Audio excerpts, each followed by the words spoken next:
আপনারা আমার কথা বলেন তো, সব কথা ক্লিয়ার বলা যাবে একটু মাঝে মাঝে বুঝে নিয়ে। তাহলে 3 নম্বর আলোচনা হবে কিসের থেকে? কথা বলেন। এবার আসুন যারা দাঁড়িয়ে আছেন আর যারা বাজার আছেন, দুটো কথা শোনার পরে মূল আলোচনায় যাচ্ছি। আল্লাহ বলতেছেন ওয়াইদা কুরিয়াল কোরআন ফাসতামিউ লাহু ওয়া আনসিতু লাআল্লাকুম তুরহামুন। যখন বক্তা তোমরা কোরআন শরীফ পড়বা, তোমাদের সামনে যখন কোরআনের আলোচনা হবে, ওই আলোচনাগুলো চুপচাপ বসে বসে শোনো।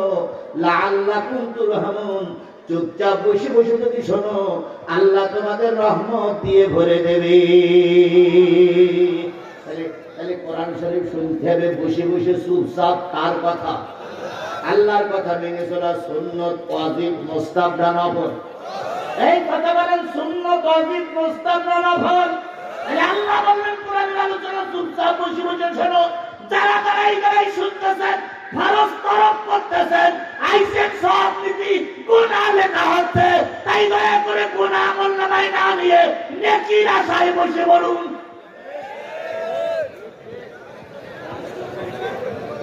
এরপরেও যদি না বসে, তাহলে বুঝতে হবে রাসূল যে ওয়াজ করতেন ওরা বসতো না। এরপরেও যদি না বসে, রাসূল ওয়াজ করলে ওরা বসতো না, কারণ ওরা রাসূলের থেকে উপরে বোঝে। বসুন ভাই, দয়া করে বসুন। যদি ভালো লাগে চলে যাবেন, আমি শুরু করি। আমি কারোর কাছে জীবনে কোনোদিন মাথা বিক্রি করে ওয়াজ করিনি। যখন আওয়ামী লীগ সরকার ক্ষমতায় ছিল, জীবনের অনেক ঘাত প্রতিঘাত পার হতে হয়েছে, অনেক গুলি খেতে হয়েছে, রিমান্ডে যেতে হয়েছে। 1 সেকেন্ডের জন্য ময়দান বাতিলের কাছে ছেড়ে দেয়নি, আর এখন ছেড়ে দেওয়ার প্রশ্নই ওঠে না।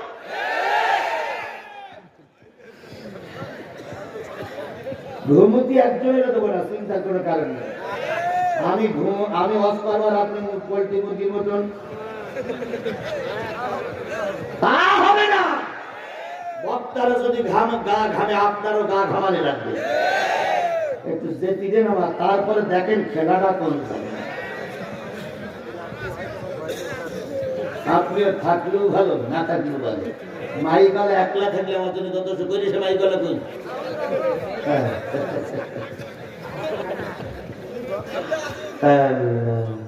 এবার একটু হাদিসে যাই।